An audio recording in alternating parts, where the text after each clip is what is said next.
Hello and welcome to the quant chemistry. तो आज RPSC की तरफ से बहुत अच्छी न्यूज़ निकल के आ रही है कि आरपीएससी ने असिस्टेंट प्रोफेसर के एग्ज़ाम के लिए जो पेपर फर्स्ट एंड जो पेपर सेकंड है, जो हमारा सब्जेक्ट के जो एग्ज़ाम होने हैं उनके लिए जो एग्ज़ाम डेट है वो अनाउंस कर दी है। इससे पहले इन्होंने जो हमारा राजस्थान जीके था पेपर थर्ड, उसके लिए इन्होंने ऑलरेडी डेट डिक्लेयर कर रखी थी। वो थी हमारे पास 7 जनवरी को जो हमारा एग्ज़ाम होने वाला है उसके लिए। तो अभी हमारे पास जो केमिस्ट्री का जो एग्ज़ाम डेट आई है वो एग्ज़ाम डेट है हमारे पास यहाँ पे, वो एग्ज़ाम डेट हमारी 22 मई को जो ये एग्ज़ाम है हमारा,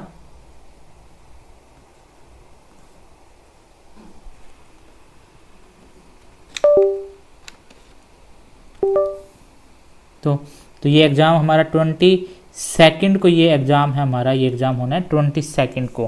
तो ये हमारे लिए बहुत अच्छी न्यूज़ है कि अभी हमारे पास क्या है कि अगर हम देखें इसको तो हमारे पास अभी अगर हम इसके बारे में अगर सोचें तो यहाँ पे हमारे पास क्या है कि 22 मई को ये एग्ज़ाम है हमारा, केमिस्ट्री का एग्ज़ाम है। वहीं पे अगर हम जूलॉजी का देखें, मैथ का देखें तो मैथ का जो एग्ज़ाम है वो 23 को हो रहा है, और जो फिज़िक्स का एग्ज़ाम है वो 19 मई को फिज़िक्स का एग्ज़ाम है। वैसे जो बायो के जो एग्ज़ाम है वो हमारे 20 एंड 21 को जो एग्ज़ाम है वो हमारे हो रहे हैं, जो बायो के रिलेटेड है, जैसे बॉटनी और जूलॉजी वगैरह जो एग्ज़ाम्स हैं उनके। तो ये यहाँ पे ऐसा है सिस्टम। तो अभी क्या है हमारे पास, तो आज हम बात करेंगे कि अब हमारे पास जो हमारा जो स्ट्रैटेजी है वो हमारी क्या होनी चाहिए। तो बेसिकली अगर हम ये सोचें तो अभी 30 to 35 डेज़ हमारे पास राजस्थान जीके के लिए है, और 7 जनवरी के एग्ज़ाम के बाद अगर हम देखें 3 दिन का रेस्ट लेते हैं, 10 जनवरी से हम स्टार्ट करते हैं। तो जनवरी हमारा, फरवरी हमारे पास, मार्च हमारे पास और अप्रैल हमारे पास होता है ये, ठीक है। तो यहाँ पे 10 मई तक हमारे पास ये 120 डेज़ हमारे होंगे, और प्लस उसके बाद जो हमारे पास है 10 डेज़ होंगे। तो टोटल हमारे पास 130 डेज़ हमारे पास है इस एग्ज़ाम के लिए, जो हमारा सब्जेक्ट का एग्ज़ाम है। तो अभी हमारे पास कुछ नहीं सोचना, हमें सिर्फ राजस्थान जीके के बारे में ही सोचना है। तो आज हम डिस्कस करेंगे कि हमारी जो स्ट्रैटेजी है वो क्या होनी चाहिए इस एग्ज़ाम को लेके। तो जैसे मैंने एक वीडियो आपको पहले भी बना के दी थी असिस्टेंट प्रोफेसर केमिस्ट्री के लिए, जहाँ मैंने डिटेल में डिस्कस किया था कि क्या कट ऑफ होगी, कितना कट ऑफ रह सकता है, क्या स्कोर होना चाहिए, कैसे हमें प्रिपेयर करना है, वो सारी चीज़ें मैंने बताई थी। तो वहाँ से अगर हम देखें तो लास्ट ईयर की जो कट ऑफ थी वो थी हमारे पास 150 आउट ऑफ 224, मीन्स 150 सब्जेक्ट का पेपर था, 50 राजस्थान जीके के, और 24 थे वो थे हमारे पास इंटरव्यू के लिए। तो 224 में से ये थी हमारे पास 150। अब अगर हम इंटरव्यू के इफ़ेक्ट को अगर नलीफाई करना चाहते हैं तो मैं ये बोलना चाहता हूँ कि हमारे पास 150 प्लस हमारा स्कोर होना ही होना चाहिए, क्योंकि इस बार भी जो कट ऑफ है वो 150 प्लस ही जाने वाली है। बेशक यहाँ पे इस बार नंबर ऑफ सीट्स है वो डबल है, पिछली बार 40 के राउंड थी, इस बार हमारी 80 प्लस है, 80 प्लस सीट्स है। एग्जैक्ट नंबर मुझे याद नहीं कितनी है, 80 प्लस सीट्स है ये। तो ये हमारे पास डबल सीट्स हैं, बट हमें ये नहीं भूलना चाहिए कि पिछले बार जो एग्ज़ाम था और इस बार जो एग्ज़ाम है उसके अंदर कितना फ़र्क है।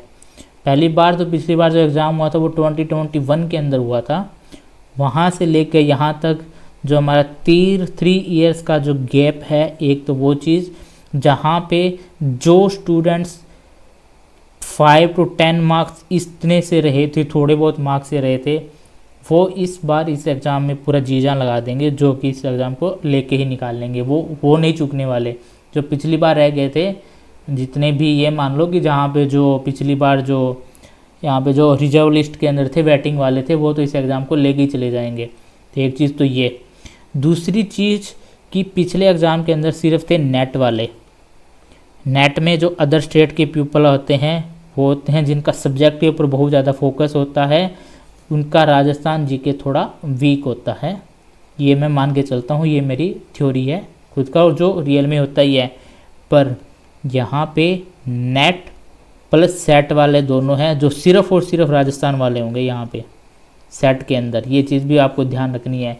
और इन सेट में जो राजस्थान वाले होंगे वो होंगे जिन्होंने अभी तो स्कूल लेक्चर का एग्ज़ाम क्वालिफाई किया है, सिलेबस लगभग सेम होता है, वो होंगे। और इनका जीके है वो काफ़ी अच्छा होगा। आप ये मानो कि पिछली बार जो 20 to 25 नॉर्मल जीके मान रहे थे ना, इस बार वो जाएगा 30 to 35। तो एक फैक्टर ये। और तीसरा सबसे बड़ा फैक्टर जो मानता हूँ कि 2022-21 के कंपैरिजन में आज आप देखो तो ऑनलाइन प्लेटफॉर्म की रीच कितनी बढ़ गई है। जो सिचुएशन 2022 के अंदर थी और जो सिचुएशन आज है, हर स्टूडेंट के पास जो एग्ज़ाम की प्रिपरेशन कर रहा है वो किसी न किसी तरीके से किसी अच्छे ऑनलाइन प्लेटफॉर्म के साथ जुड़ा हुआ है, चाहे वो अनअकैडमी हो या कोई यूट्यूब का हो, चाहे किसी भी टाइप से हो, वो बहुत अच्छे से उसके पास सारा मटेरियल है, बहुत अच्छा प्रिपेयर कर रहा है घर बैठे आराम से। उसे कहीं जाने की कोई ज़रूरत नहीं है, किसी भी ऐप के साथ, किसी भी कोचिंग इंस्टीट्यूट के साथ वो ऑनलाइन प्लेटफॉर्म से जुड़ा हुआ है। तो इसी कारण जो आज अगर आप देखो तो हर एग्ज़ाम की जो कट ऑफ है ना वो +5% रह रही है, एक्सपेक्टेड से ज़्यादा ये आती है पीछे कंपैरिजन में, क्योंकि ये एक बहुत बड़ा फैक्टर बन चुका है। तो इन सभी फैक्टर को ध्यान में रखते हुए मेरा यही मानना है कि ये जो कट ऑफ है वो रहेगी 150+। 150 से नीचे ये कट ऑफ नहीं रहने वाली। तो इस 150 को लेने के लिए हमें ये सब्जेक्ट के अंदर ही लेने 150। इंटरव्यू का हमें नहीं पता क्या होगा हमारे साथ। इंटरव्यू में हो सकता है जो कि एक फैक्ट है, सिफारिश प्लस जो अप्रोच है, पैसा है, ये दोनों चलता है। देखा नहीं है पर सुना बहुत ज़्यादा है। तो अगर ये नहीं है तो सिर्फ डिपेंड है हमें रिटर्न के ऊपर। तो हमें जितना है इसको नलीफाई करने के लिए, जो इंटरव्यू वाला है इसको नलीफाई करने के लिए हमें 150 मार्क्स है वो सब्जेक्ट के अंदर लेने ही होंगे। ठीक है, क्योंकि इंटरव्यू में सिफारिश भी काम करती है, किस्मत भी काम करती है, थोड़ा बहुत पैसा है वो भी काम करता है। ये हमारा फैक्ट है जिसे हम ना नहीं कह सकते, क्योंकि हर एक के दिमाग में, जो भी प्रिपेयर कर रहा है उसके दिमाग में ये चीज़ होती ही होती है कि इंटरव्यू में क्या होगा। तो इंटरव्यू के फैक्ट को नलीफाई करने के लिए हमारा 150+ होना चाहिए स्कोर। तो 150 को मैं डिवाइड करूँगा 30/50 और 120/150। इसके अंदर अगर आप अदर स्टेट से हो या राजस्थान से भी हो जिनका जीके वीक है तो वो 30 + 35 वो बात अलग है। जिनका अगर बहुत अच्छा है जीके तो वो 40 + 1 10 कर सकता है। या फिर मैं ये बोलूँ कि उसके लिए ये जो जीके वाले 10 मार्क्स है ना, वो उसके लिए लाइफ लाइन का काम करेंगे इस एग्ज़ाम के अंदर। लाइफ लाइन, ये 10 मार्क्स बहुत बड़ा फ़र्क डालेंगे। अगर किसी का अगर सब्जेक्ट भी अच्छा है, उसकी जीके भी अच्छा है, तो वो तो मान लो कि वो तो गया पार कर गया इस एग्ज़ाम को। ठीक है, तो ये हमें तो 120। तो अभी हमारे पास जो फोकस है ना वो हमारा कितना होना चाहिए, क्योंकि जो हमें जो ये 130 डेज मिले हैं ना, ये बहुत अच्छा है, ये गोल्डन अपॉर्चुनिटी बन के आएगी हमारे पास। ये चाहे स्पेशली जो एमएससी सेकेंड ईयर वाले जो है ना, उनके लिए बहुत अच्छा मौका है। क्योंकि आप ये देखो, दिसंबर का नेट प्लस जून का नेट है, ये 2 नेट तो मिले ही मिलेंगे। अगर जो इनका जो सिलेक्शन प्रोसीजर अगर हम देखें, इनका रिजल्ट आएगा फिर इंटरव्यू होगा, तो उसके लिए मैं तो ये मानता हूँ कि पता नहीं इनका जो नेक्स्ट दिसंबर 24 है उसका भी नेट का एग्ज़ाम हो लेगा इनकी सिलेक्शन प्रोसेस पूरी होने से। और एक सेट का एग्ज़ाम भी राजस्थान करवा दे, तो आप ये मान के चलो कि एमएससी वालों जो सेकेंड ईयर में हैं, इस एग्ज़ाम के बाद आपके पास 2 नेट तो पक्के ही हैं। ठीक है अभी, और इस एग्ज़ाम के बाद अगर नेट के ऊपर फोकस करना चाहते हो तो जून का नेट, एक नेट का एग्ज़ाम बहुत अच्छा है। अगर ये एग्ज़ाम अगर अच्छा जाता है तो आपका सब्जेक्ट अच्छा होगा तो आप ये नेट भी निकाल लोगे। तो एमएससी सेकंड ईयर वालों के लिए बहुत अच्छी अपॉर्चुनिटी होगी, और इसमें से भी बहुत स्टूडेंट सेलेक्ट होंगे एमएससी के साथ ही, क्योंकि इनका सब्जेक्ट अभी टच में है, बहुत अच्छा सब्जेक्ट होगा इनका। राजस्थान का पेपर इतना टफ नहीं आता जितना हम सोचते हैं।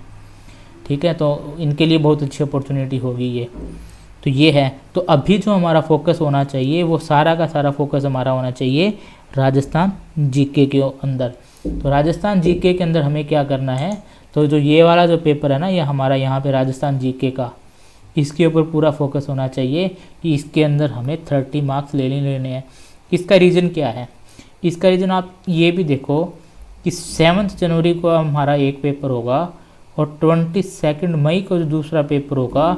तो अगर ये पेपर अगर हमारा अच्छा होता है तो यहाँ से हम हमारा कॉन्फिडेंस और जो मोटिवेशन है वो दोनों के दोनों हम यहाँ से कैरी फॉरवर्ड करेंगे इस एग्ज़ाम के अंदर।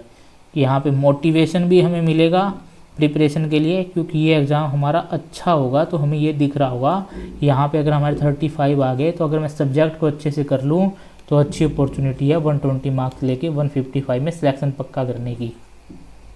ठीक है, मोटिवेशन भी मिलेगा और कॉन्फिडेंस भी अच्छा होगा कि हाँ ये है मेरा पेपर पहला अच्छा हुआ है, मुझे टेंशन नहीं है इतनी ज़्यादा।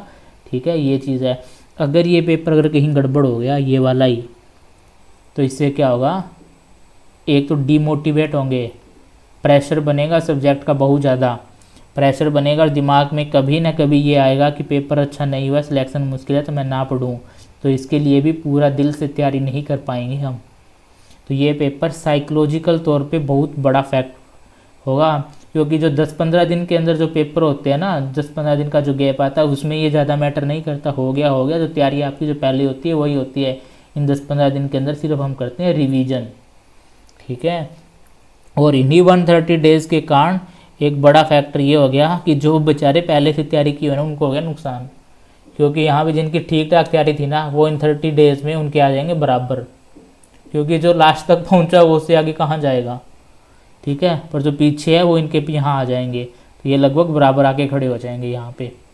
तो ये हो गया हमारा। तो हमारा टारगेट क्या होना चाहिए कि ये जो हमारे पास आ रहे हैं 30 to 35 डेज़ है, इनमें हमें पढ़ना है सिर्फ और सिर्फ राजस्थान जी के, हमें सब्जेक्ट के बारे में सोचना ही नहीं है, क्योंकि 130 डेज सब्जेक्ट प्रिपेयर करने के लिए ज़रूरत से ज़्यादा है। अगर कोई 130 के लिए नहीं कर सकता ना तो वो 260 में भी नहीं कर पाएगा, वो 390 में भी नहीं कर पाएगा।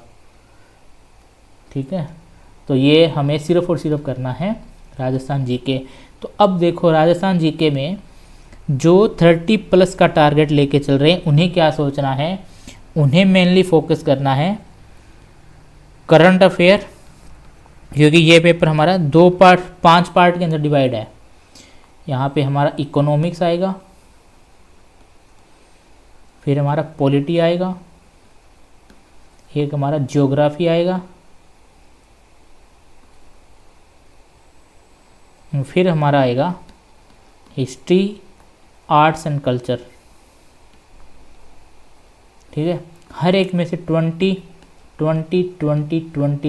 का मैं मान के चलता हूँ, इतना मान के चलेंगे, 1-2% आगे ज़्यादा भी हो सकते हैं।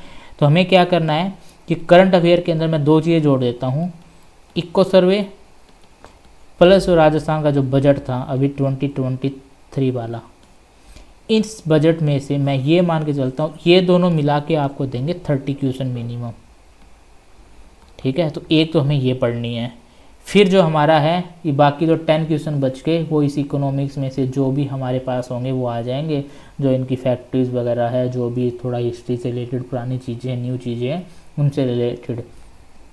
तो ये अब करंट हमें क्या करना है, करंट जनवरी 23 का 15 दिसंबर तक का तो हमें करंट एक बार तो पढ़ना ही पढ़ना है, एक बार पढ़ना ही पढ़ना है, इसको नहीं छोड़ना। एक बार पढ़ेंगे पर जो लास्ट 6 मंथ है ना उसको करेंगे बहुत ही अच्छे से, पूरे स्ट्रॉन्ग करना एकदम, जितना हो सके उसको 2 बार पढ़ो 3 बार पढ़ो।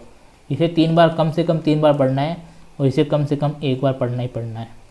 ये होगा हमारा। इसके बाद हम देखते हैं कि हमारा क्या होता है क्या नहीं होता, पर इतना तो हमें करना ही करना है।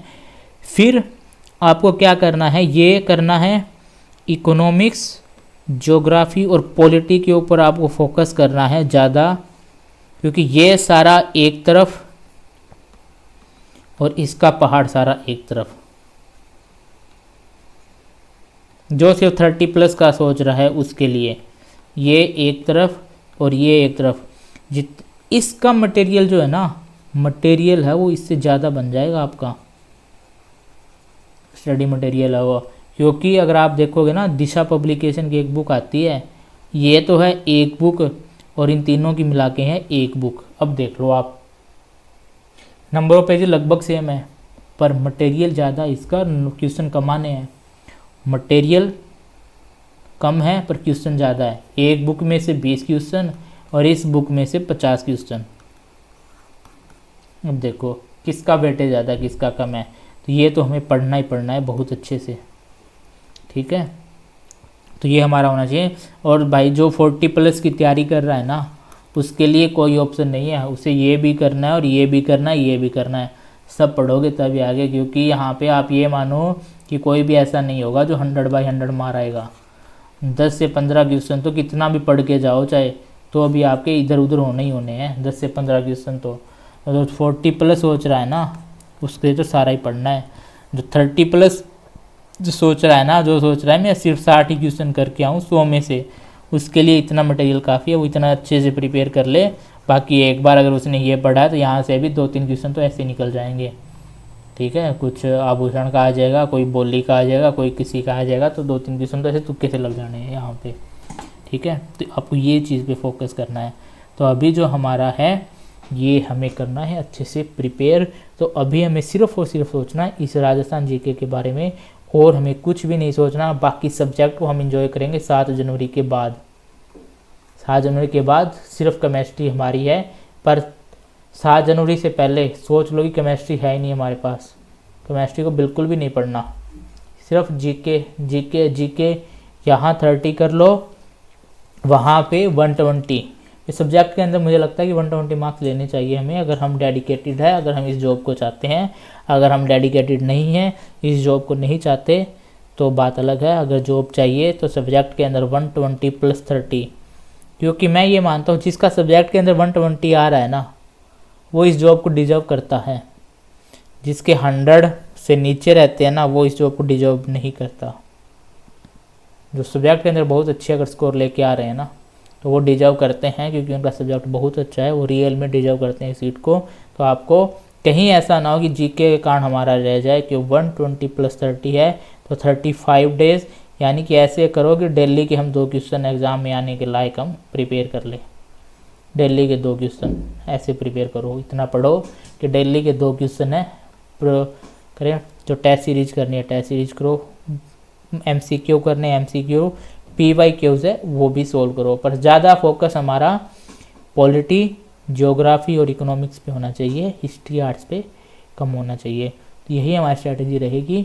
तो बेस्ट ऑफ लक पहले एग्ज़ाम के लिए 7 जनवरी को। तो हम मिलते हैं 7 जनवरी के बाद, मिलते हैं न्यू वीडियो के अंदर, जहाँ पे हम ये देखेंगे कि हमारा जीके का क्या हाल चल रहा है, पेपर जीके का पेपर कैसा है। क्योंकि जीके का पेपर बहुत इंपॉर्टेंट है, कॉन्फिडेंस के लिए भी और सिलेक्शन के लिए भी। क्योंकि सिलेक्शन तभी होगा जब कॉन्फिडेंस होगा, मोटिवेशन होगा, और मोटिवेशन तभी आएगा जब ये पेपर अच्छा होगा। और ये वाला पेपर अगर अच्छा नहीं होता है तो हमारे पास कॉन्फिडेंस और मोटिवेशन दोनों के दोनों हमारे पास कम हो जाएंगे। तो ओके बाय, थैंक यू, मिलते हैं 7 जनवरी के बाद।